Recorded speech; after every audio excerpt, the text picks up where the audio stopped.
What the hell? I swear, like, I'm hearing weird noises. My shoes that I had up here falling down. The doors moving. What is going on? Anyway,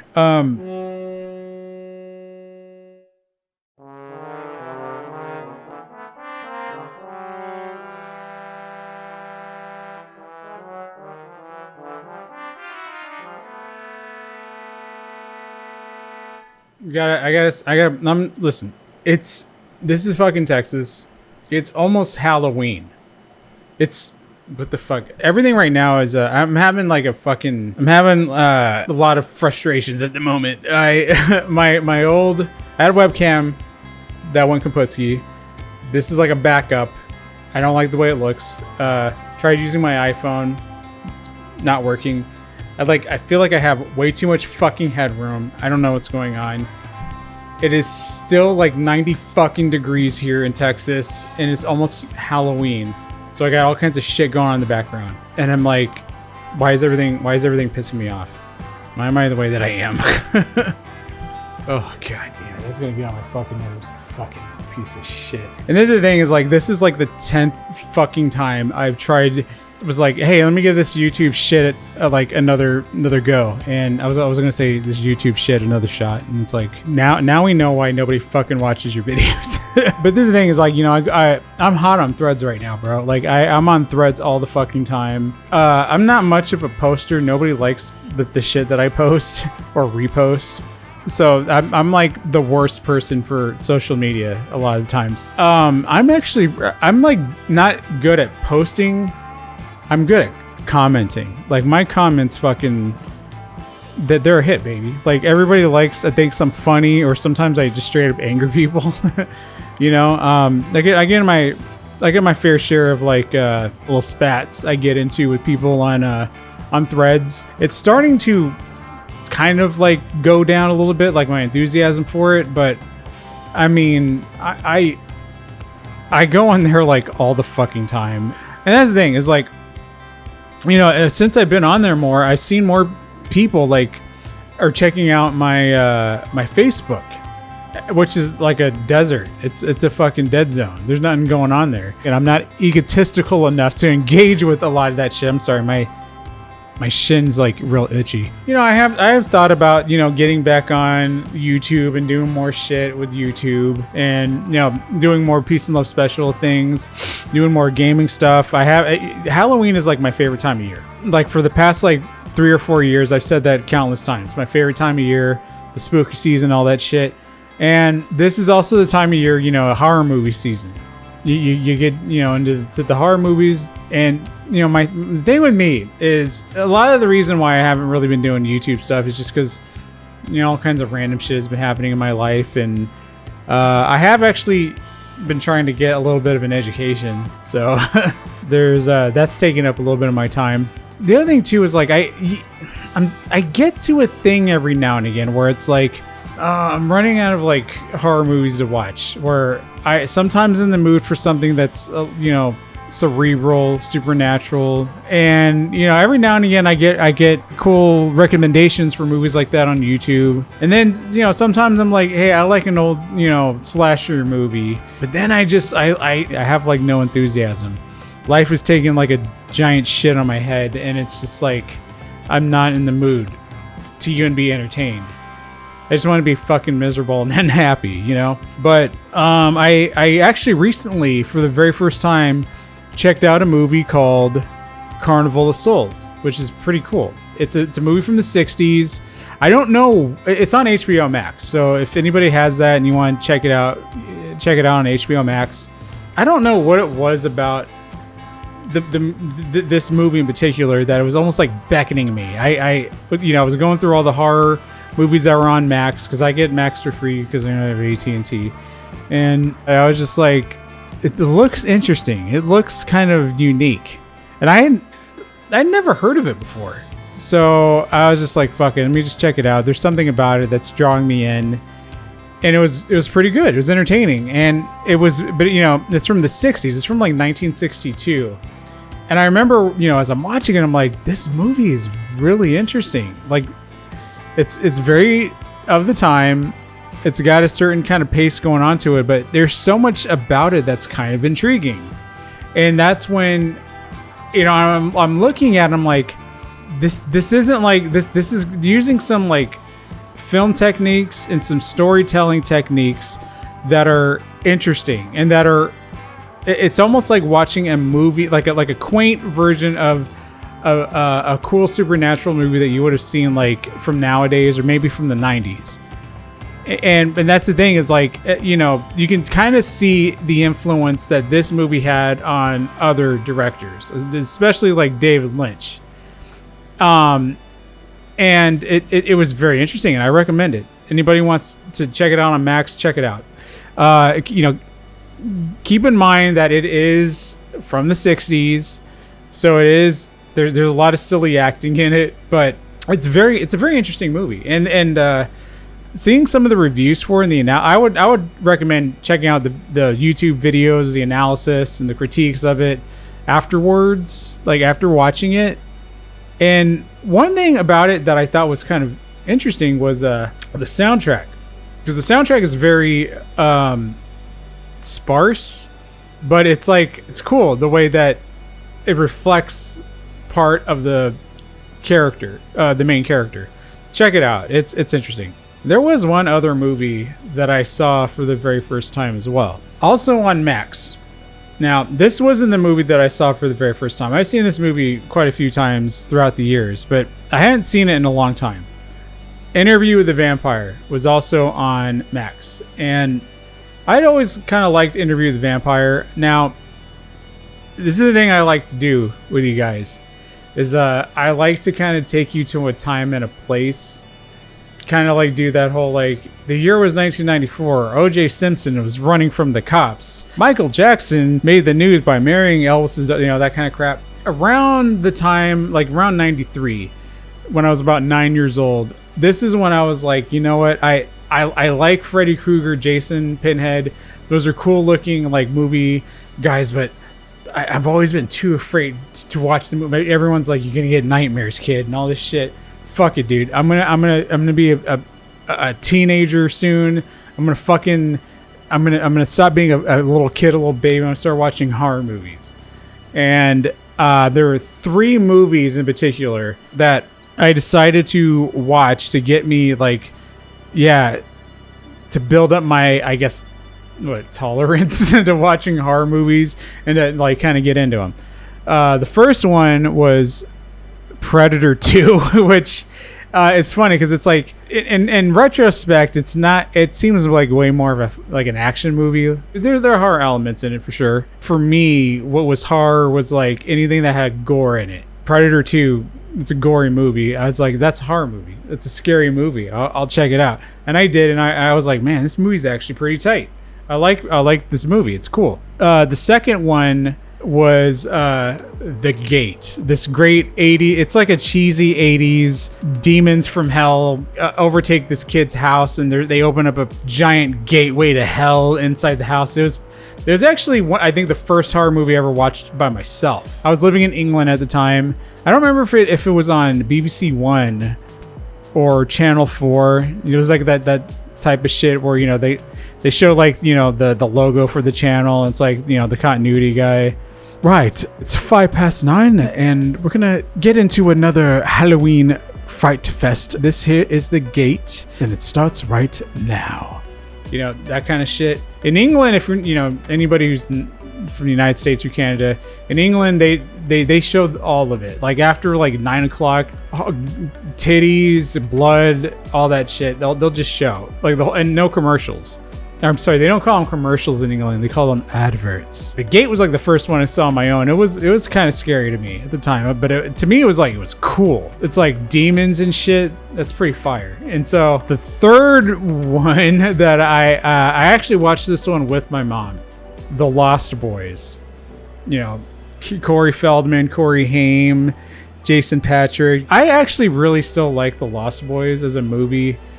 As almost kind of like a for the I guess the camp factor, the kitsch factor, because it's It's actually funny how it segs so well into Interview with the Vampire, and how I rewatched Interview with the Vampire recently. But yeah, I remember at the time I was 9 years old. This was the first time I ever saw anything that was like mostly vampires, and the idea of vampires being cool and like sexy ever came into my head. I was familiar with the trope of like Count Dracula, and actually around like maybe a year or so before I saw The Lost Boys, Dracula had come out, and it kind of like, at that point no one ever seen a Dracula like that.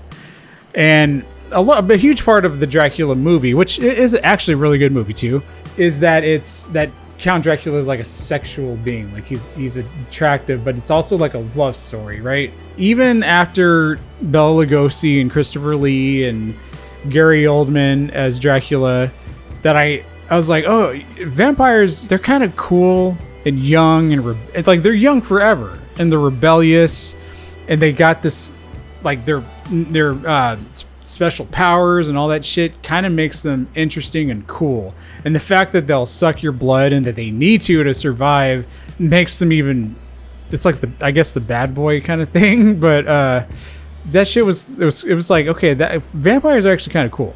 Now, as I became older, the vampire thing, and this isn't just because of like Twilight and shit, but the whole like vampires I don't really find them that interesting. But same thing with zombies. I've never been a big fan of zombies for some reason. Now, here's the thing too, is around the same time that I saw The Lost Boys, and I saw like, oh, okay, cool vampires, they all have like rock star hair. This is when I first saw Benny in June. And actually, before even seeing Benny in June, I saw like, I remember seeing Johnny Depp on the cover of a magazine and just being like, holy shit. Like, he had the hair, and like he had like that I actually thought it was a Western at first. He had like that Charlie Chaplin looking hat, and I remember thinking like, whoa, like he looks cool. Like, I wish I looked like that. And I remember, kind of thinking like, I mean, he has like a sort of ambiguously raced kind of thing going on, like, but I can see a little bit of that in me. Like, I want to look like that when I become an adult. I want to have long hair, and I want to look cool. I want to smoke cigarettes and be cool looking. That was the first time that I think I was like, I really was, not only do I want long hair, but I wanted to drape on the sides of my face, and I just want to look hot and mysterious and go like this, and like run, just look like not just like a fucking like heavy metal guy or a grunge guy. I want to look like cool. I want to look mysterious and shit. Like that's what Johnny Depp looked like to me, right?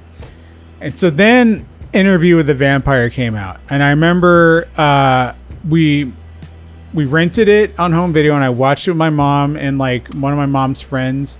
Now, one of my mom's friends was like in love with Brad Pitt. She was like a huge Brad Pitt fan, and she thought he was like the hottest guy on the planet. What's really funny is like, not only did my mom not like Brad Pitt, she did not like Tom Cruise either.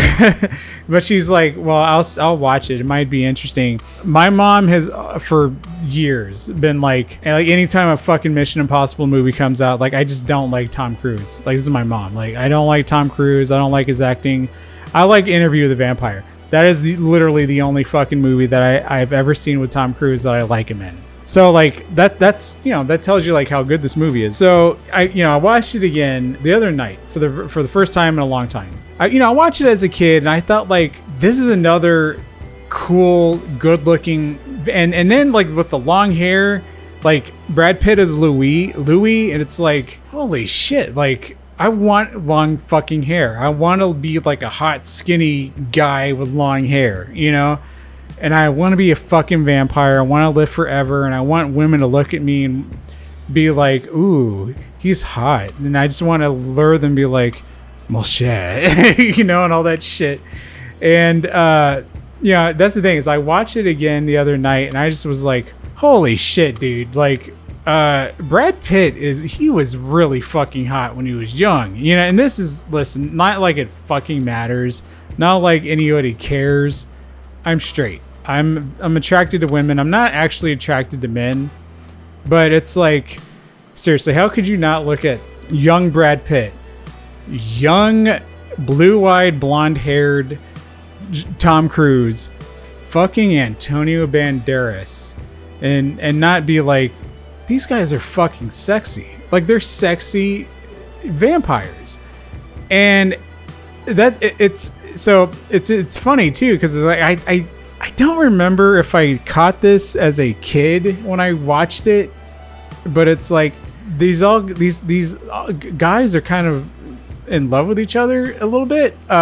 Like, so there, I mean, I think I remember this as a kid. There was that scene in sort of the beginning of the movie when Louis is recounting like what Lestat likes to do, like how he likes to go after rich people, and Tom Cruise or Lestat is going. And here's the thing too. I think it technically should be Lestat because, you know, he's fucking French, but I hear people all the time call him Lestat. So if I go back and forth, or if I just call him Lestat and that fucking bothers you, I'm sorry. But, you know, he's going after that, in his words, gorgeous young fop, and seducing him before, you know, he kills him and drinks his blood.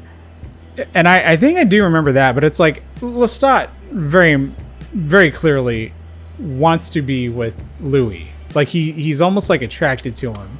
He even starts referring to Louis' estate, his mansion, his plantation, as his house as well. Like, he's like, you burn our place to the ground, all our things. Well, that's just great. You know, it's like, ours? What? You don't fucking live there, you know? But Lestat very much, you know, even at the end of the movie, spoiler alert, he tries to get Louis to stay with him again, like when it's the 80s.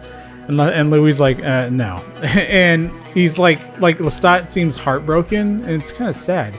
But it's also like adorable a little bit when they're clearly like, pardon the term, daddies.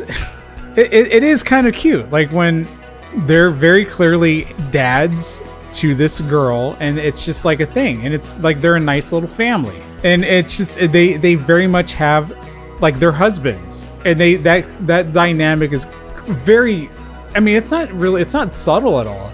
And I was kind of watching this, and my takeaway from it was like, man, like, it's so weird. Like, maybe, I don't know if I just ignored it or now Armand, that is a whole other thing where I'm like, did I seriously not watch? Was I so young and naive I just didn't get this? Like, Armand almost thirsts over Louis even more than Lestat. And it's like, guys, I get it. It's young Brad Pitt.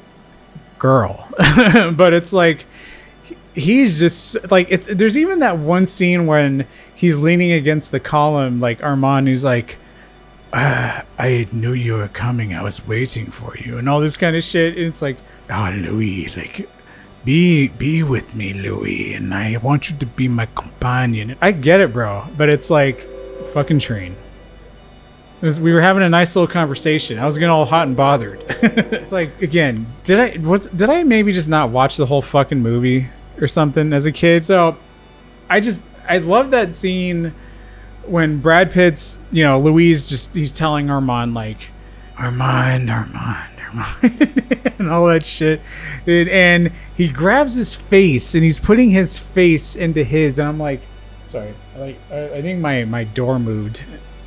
Yeah, my apartment's haunted. I'm like, oh my god, does he kiss him? I don't remember him. Why was that like a bigger story at the time? Like, gay vampires who kiss. I'm like, he's gonna kiss, and he doesn't. But it's like, he's like this fucking close, like their mouths are this close. And he's like embracing him, like, and it's funny because it's like Armand and Antonio Banderas. He's like, kiss me, you know, and he's like, no, don't leave me, and all this kind of shit. And it's like, Louis, what are you doing? Like, you're breaking his heart. But then again, you know, when you watch the movie, it's like, of course, like, Armand's a piece of shit. Like, he didn't stop the evil vampires from kidnapping them. But yeah, it's like, listen, if you haven't seen it, the nuances of it and the whole reasons, like, it's a great fucking movie. Check it out. If you haven't seen it before, if you haven't seen it in a long time, check it out. With that being said, so I was like, okay, well, I watched Interview with the Vampire. I've never seen Queen of the Damned. It is, in the book series, it is a sequel to Interview with the Vampire. It has Lestat in it. Actually, it also has Armand in it. He's played by a guy who looks nothing like Antonio Banderas. And I just was like, I have never seen Queen of the Damned. So it was on Tubi. And if you know anything about Tubi, that means you can watch movies for free, but you have to watch ads and listen. For some people, it's like no big fucking deal. For me, I fucking hate ads. You want to know something embarrassing? I pay for YouTube. So I don't have to watch fucking advertisements. And there are times when I'm like, I don't really feel like paying it. I immediately like, I'm fucking paying for it again. I hate ads that much. I hate that like some of them you can't skip. And some of them are like fucking a minute. Why am I watching 1 minute ads? Make them 10 fucking seconds. This is 2020 fucking 5. I see advertisements literally all over the fucking internet. I do not need to see them while watching. Like, it's like, I honestly know it's probably not that big a deal. Like, it's like some people are probably like, Jose, and I'm looking at my phone right now. I'm looking where to watch it. It's like free on Tubi, but you could pay $3.99 and rent it. And it's like, no. Listen, if you've seen Queen of the Damned, you know goddamn well that $3.99 is way too fucking much to pay to watch this fucking movie. So let me go back and take you to the whole time and place like I did with, Interview with the Vampire. Let me do that here with Queen of the Damned. I don't remember too much about when I heard about the movie coming out. I think I was well aware that this had Lestat in it, so it's in the same universe. This time he obviously was not played by Tom Cruise. I remember hearing about like how he's gonna be a rock star in it and thinking that was bizarre. I don't remember if I knew about Aaliyah being in this movie before or after she sadly passed away. I do remember it being a big part of the promotion is that this was her last movie and that she was in it and that she was going to play the eponymous Queen of the Damned. What I also remember is there being a lot of, with it being about Lestat being a rock star, was that Jonathan Davis from the band Korn was doing the soundtrack. And I do remember too that I found that kind of interesting, and I found that out I think initially from Revolver magazine. So I was born in the 80s. I came of age throughout the 90s, and actually I think when this came out I was like, I think it was 18. So like in the early 2000s I was like already an adult. I was absolutely in the right time to be like a nu metal guy. All throughout my life, even ever since I was like a kid, and even through my teenage years, I'd always liked different kinds of music, not just like rock or not just hip hop, R&B, all that. I've liked all kinds of music.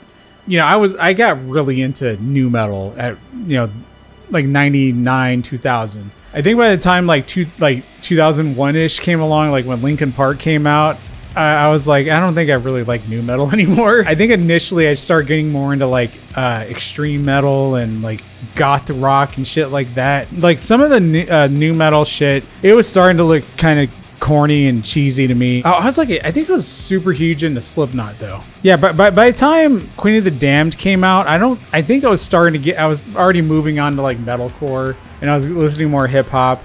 Now, with all of that being said, as a 41-year-old man now, I have definitely entered that time in my life where all of this shit that I liked when I was a teenager, I unironically enjoy now. So at the time, I was like, everything on the soundtrack, I was like, this is the worst shit that Jonathan Davis has ever written, Like I legitimately thought that at the time. I was like, I heard some of it, and I was like, some of it's kind of cool, I guess, but a lot of it's dumb. And yeah, so this is the thing about Queen of the Damned.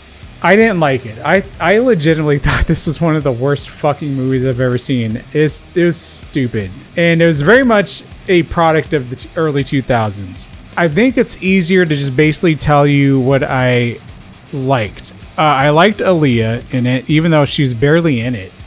It's called Queen of the Damned. Aaliyah is the Queen of the Damned. She's hardly in the fucking movie. Going back to the whole soundtrack and how at the time I was like, this shit's lame. It's dumb. I kind of liked some of the music from the soundtrack. It like that kind of was like I kind of got into it. I've spent like the past like couple of days randomly in my apartment just going, I see hell in your eyes. It's like I cannot get that fucking song out of my head. It's so silly, and even when it's performed in the movie, it's so dumb. So there is this thing to be said about like when something authentic as opposed to something being repackaged and sold to something. Or to a certain audience. Again, this was very much a product of his time. The way that the people dressed, the way everything looked, the kind of film stock they used, a lot of the camera, like there were a lot of wide shots in the 2000s. Like this reminded me of like Charlie's Angels, all of whatever like superhero movies they were doing, like X-Men, any kind of like movie that had good looking young people with frosted tips and like leather sleeveless shirts and shit like that. This had like very Matrix inspired special effects that were not implemented well. And I swear to God, dude, it's like a lot of this was just like, let's take a movie that has sexy vampires and put like that new metal shit into it, and we'll have Aaliyah in it. She's a big star now, you know, and sadly she passed away. Aaliyah was gorgeous in this movie. Really beautiful, really sexy. And her acting was actually kind of funny, and it was fun. It was silly, but I mean, I liked it. Like she was great in this movie, even though again, she was hardly in it. And the soundtrack is just fucking banging. There is something a little endearing and charming about how this is very much like, it's almost like when you watch The Breakfast Club or Weird Science. It's like, yeah, these are John Hughes movies. They're very much they're very much 80s movies. This is very much like a 2000s movie. And there's a little bit of a cute charm to that. What I didn't like about it is there's just so many things. Just from the fucking beginning, like the way the band members look, the way they act is really silly. It's interesting. I kind of didn't pick up on this at first, but so in Interview with the Vampire, Louis is the narrator. His narrating is also acting as him recounting his story to Keith Slater. Or wait, what? To Christian Slater. Lestat actually has an inner monologue and a narration in the beginning of the movie. The band members ask him like, "Whoa, man, who are you?" or something, and he says to himself like an inner monologue, a narration. He goes, the question intrigued me and all this, like, and whatever. But that's the thing, is like after that scene it goes away. I'm pretty sure there are no narrations throughout the oh wait, no, take that back. There are, but that's the thing, is like I'm trying to like think. The narration at the beginning is just, it seems like apropos of nothing. It's like, okay, well, he narrates this. I'll be honest, like there were actually some parts in the movie where I got bored and was like looking at my phone. I just remember now that like, okay, when the narration comes back, it's because that character Jesse is reading his diary. But he wasn't reading from his diary in the beginning, was he? No, that couldn't have been, because what he's narrating then was when he became a rock star and he had the band. So that wouldn't have been in the journal, would it? Yeah, it's not a good movie. Speaking of Jesse, I didn't necessarily pick up on it initially, but it hit me like a ton of bricks during the scene when Jesse decides to act as a groupie to Lestat. Lestat uses groupies as, you know, food. Like there's so much, like it's one of those movies where it's like it raises more questions than it gives answers to. He has a manager, like Lestat has he's a rock star. He has a manager who I'm assuming is a human and is completely aware that Lestat is killing these groupies for sustenance, and I can only assume that he does this and keeps it hid, because I think that some people, I don't know if this is, see this again, I don't, It's a terrible movie. Like, Lestat tells the world, I'm a fucking vampire. There are other vampires. And it's funny too, because I didn't realize this until again I saw this movie, that like all the songs that like Jonathan Davis wrote, they're basically like songs about, like, Lestat's very just straight up saying like, I'm a vampire, where the other vampires at? Let's be vampires. Let's let everybody know we're fucking vampires. And it's like I guess there are supposed to be people in the world that are like, I think he's making up the vampire thing. But then there are other people like, well, no, but there are other vampires, and they'll be mad because he's giving away the secrets. So I don't know if maybe like that's like a plausible deniability thing. Yeah, the manager seems to know, but I'm assuming that he doesn't tell anybody and he allows it to continue to happen, and he's complicit in it because he doesn't want Lestat to kill him or something. But I don't know. It's confusing. Because I would think like, bro, just turn me to a fucking vampire, okay? Like maybe I can have some of your leftovers. I don't know, but so Jesse is a human character in the beginning. Listen, I'll spoil the fuck out of this movie because I don't recommend it. I'll listen to the soundtrack. There is a song by that fucking Zionist genocide loving fuckhead, the guy from Disturbed. I don't remember his name, but I mean, yeah. If you like cheesy new metal horseshit, it's a fun soundtrack. But Jessie is like initially a human. She becomes a vampire at the end of the movie. You know, she wants to like get close to Lestat to like become a vampire. Yeah, I think she wants to become a vampire, but she's like part of a secret society that studies vampires or something like that. And they're all like, "What are you doing trying to get so close to these vampires? Stop it! You're not a GS11 yet. You can't fucking do this shit. You're lower ranked. This is above your pay grade. Don't be doing this shit." She's like, "All right, I won't." And then she goes and finds vampires anyway because she wants to get close to Lestat. But this is the thing, right? Is she gets close to Lestat. He's like, "Why do you keep following me, girl?" And all this, like, I want to talk to. You're a vampire, and I like vampires, and and all this shit, right? Lestat basically like sweeps her away, and we get to see those stupid fucking special effects. You know, Lestat like basically does the whole fucking Aladdin, I will show you the world, a whole new world thing, right? And they go to that Los Angeles observatory that you see in a million fucking movies. You know, she's basically just like, turn me into a vampire, baby. And she like, it's so weird. She takes a needle and like, it's actually a pretty long take of her slowly like cutting her titty, and she's like, drink my blood on my titty, and he's just like, oh no, I can't, like like, oh, I want you so bad, but I can't because I don't want to turn you into a vampire. You seem kind of like a cool chick. But that's the thing, it's just like, hold on, assuming that we're supposed to watch this after Interview with a Vampire, Lestat goes from being pretty much in love with Louis and, you know, being essentially a gay vampire to now this movie, there's like no homoerotic overtones whatsoever in this movie.